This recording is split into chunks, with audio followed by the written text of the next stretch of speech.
La salle d'attente du cabinet dentaire est pleine. Vous avez du retard, un patient s'agite, le ton monte. Dans un cabinet dentaire, il y a souvent de la douleur, de l'angoisse, de l'attente, de l'impatience. Et parfois, il suffit de peu pour que ça dégénère. Face à ce type de situation, quelle démarche adopter?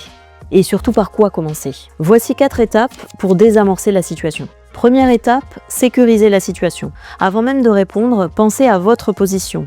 Gardez une distance confortable. Évitez de vous retrouver bloqué. Un repère simple, si vous pouvez, vous près de la porte et le patient vers le fond. Comme ça, vous pouvez continuer à soigner sans vous exposer. Gardez à l'esprit que la sécurité du cabinet passe en premier. Votre équipe, vos patients, vous. Deuxième étape, faites redescendre la tension. Laissez le patient parler sans l'interrompre. Écoutez ce qu'il exprime vraiment.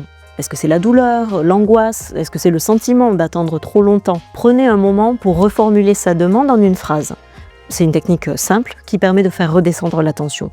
Par exemple, vous pouvez lui dire « J'entends que l'attente vous met en tension » ou alors « Vous avez mal, vous voulez que ça avance vite ». À ce stade, vous ne cherchez pas à avoir raison, vous cherchez à faire baisser la pression.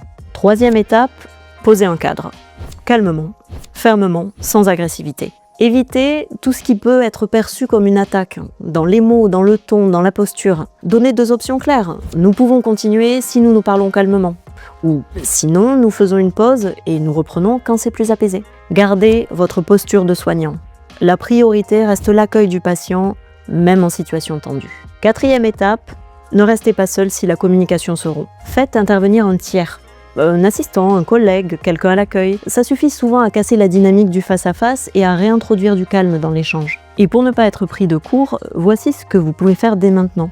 Vous pouvez vous signaler auprès de la police ou de la gendarmerie avec vos coordonnées professionnelles. En cas d'appel, ça facilite l'intervention. Et formez-vous avec vos équipes. Des formations existent. Et gérer une situation tendue, eh bien ça ne s'improvise pas, mais ça s'apprend. N'oubliez pas, si la situation devient menaçante, sortez de l'échange. Protégez-vous, protégez les autres et appelez le 17.